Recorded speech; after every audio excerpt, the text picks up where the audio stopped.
বিসমিল্লাহির রহমানির রহিম। আসসালামু আলাইকুম ওয়া রাহমাতুল্লাহি ওয়া বারাকাতুহু। আমি হাকিম মোহাম্মদ আশরাফুল আলম। আজ আলোচনা করব পেট ফাঁপা, বদহজম, গ্যাস্ট্রিক আলসার, আইবিএস, নতুন ও পুরাতন আমাশয় সহ যাবতীয় যৌন রোগের স্থায়ী ও প্রাকৃতিক চিকিৎসা বিষয় নিয়ে। সম্মানিত দর্শক, পেট ভালো যার সব ভালো তার। বর্তমান প্রেক্ষাপটে পেটের সমস্যা নেই এমন মানুষ খুঁজে পাওয়া একেবারেই কঠিন। সুতরাং যারা বিভিন্ন প্রকারের পেটের সমস্যা সহ যৌন রোগে আক্রান্ত হয়েছেন, বিভিন্ন জায়গায় চিকিৎসা করেও সমাধান পাননি, আপনাদের সঠিক সমাধান পেতে ভিডিওটি শেষ পর্যন্ত দেখার আমন্ত্রণ জানিয়ে শুরু করছি। সম্মানিত দর্শক, আমার চ্যানেলটি এখনো যারা সাবস্ক্রাইব করেননি, এখনই সাবস্ক্রাইব করে নিন। নতুন নতুন স্বাস্থ্য বিষয়ক পরামর্শ পেতে লাইক দিয়ে আমার সাথেই থাকুন। ভিডিওটি শেয়ার করে অন্যদের দেখার সুযোগ করে দিন।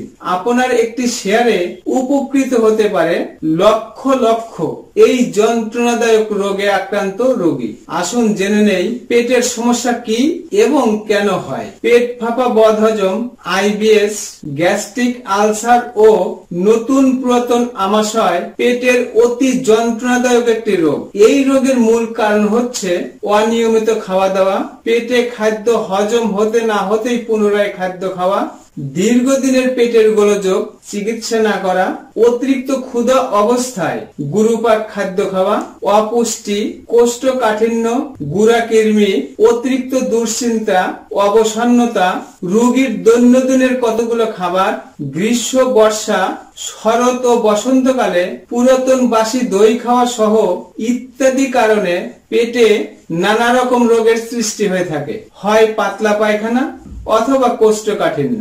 আসুন জেনে নেই পেটের রোগের উপসর্গ।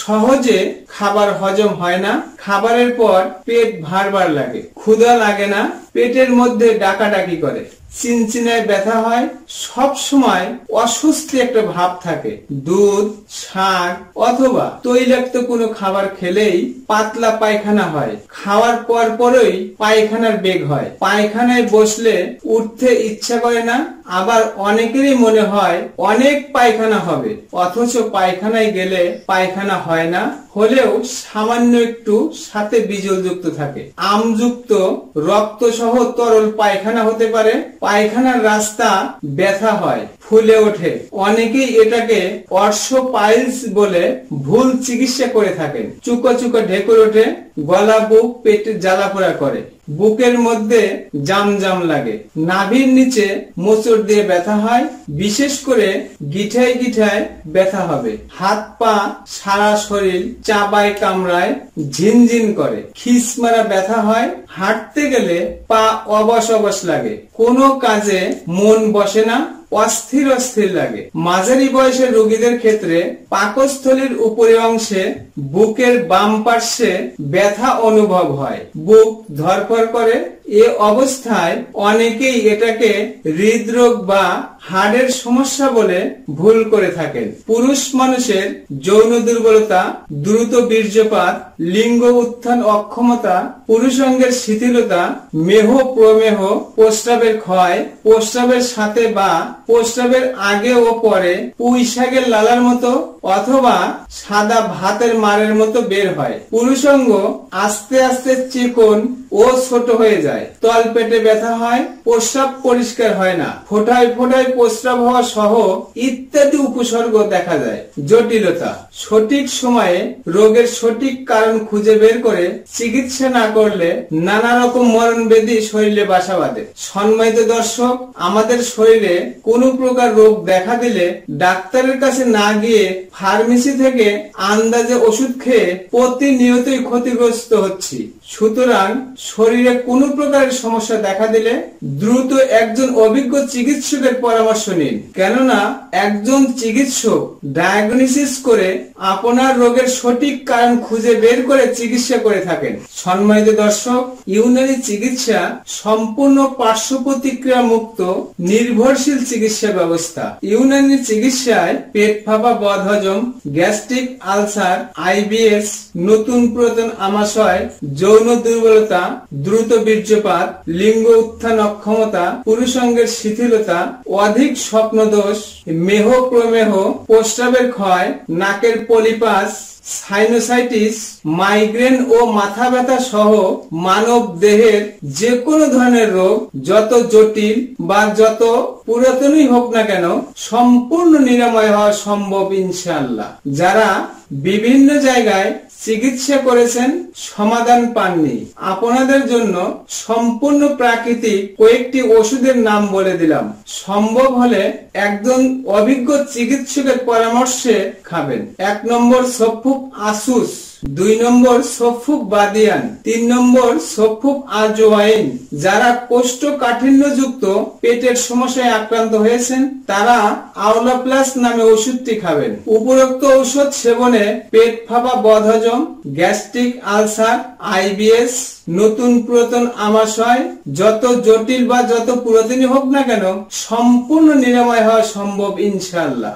সম্মানিত বন্ধুগণ, যারা বিভিন্ন প্রকারের যৌন রোগে আক্রান্ত হয়েছেন, বিভিন্ন জায়গায় চিকিৎসা করেছেন, কোনো সমাধান পান নাই, আপনাদের জন্য সম্পূর্ণ ন্যাচারাল কয়েকটি ঔষধের নাম বলে দিলাম। সম্ভব হলে অভিজ্ঞ একজন চিকিৎসকের পরামর্শে খাবেন। 1 নম্বর উষ্ণ প্রকৃতি মানুষের জন্য সফুক সিমেন্ট প্লাস, 2 নম্বর শীতল প্রকৃতি মানুষের জন্য সফুক আজওয়াইন প্লাস, 3 নম্বর নাতিশীতোষ্ণ প্রকৃতির মানুষ অথবা বিভিন্ন প্রকারের ঔষধ, হস্তমৈথুন ও বিভিন্ন প্রকারের রোগের কারণে যৌন রোগে আক্রান্ত হয়েছেন তাদের জন্য সফুক আম্বুরি মুমিয়া প্লাস এবং সফুক আওলা প্লাস নামে ওষুধগুলো খাবেন। উপরোক্ত ঔষধগুলো সেবনে যারা আশা ছেড়ে দিয়েছেন, জীবনে আর কখনো যৌন মিলন করতে পারবো না, আমি আশাবাদী উপরোক্ত ঔষধ সেবনে আপনারাও ফিরে পেতে পারেন আবারও নতুন সুন্দর একটি জীবন। সম্মানিত দর্শক, আল্লাহ সুবহানাহু ওয়া তাআলা আমাদের চারপাশে প্রকৃতির মধ্যে রোগ নিরাময়ের জন্য বিভিন্ন প্রকারের ঔষধি গুণ সম্পন্ন গাছগাছালি, লতা পাতা ও প্রাকৃতিক সম্পদ দিয়ে রেখেছেন। সম্মানিত সুধী, আপনাদের জীবন আনন্দময় করে তুলতে ও নতুন নতুন স্বাস্থ্য বিষয়ক পরামর্শ পেতে আমার চ্যানেলটি এখনই সাবস্ক্রাইব করে নিন এবং ভিডিওটি শেয়ার করে অন্যদের দেখার সুযোগ করে দিবেন। লাইক দিয়ে আমার সাথেই থাকুন। আমার কথাগুলো কোথাও বুঝতে অসুবিধা হলে বা বিস্তারিত জানতে কমেন্ট করুন। আজ বিদায় নিচ্ছি, আবারও দেখা হবে নতুন কোনো বিষয় নিয়ে। ততক্ষণ মহান আল্লাহ সুবহানাহু ওয়া তাআলা আপনাদের সুস্থ রাখুন, ভালো রাখুন। আসসালামু আলাইকুম ওয়া রাহমাতুল্লাহি ওয়া বারাকাতুহু।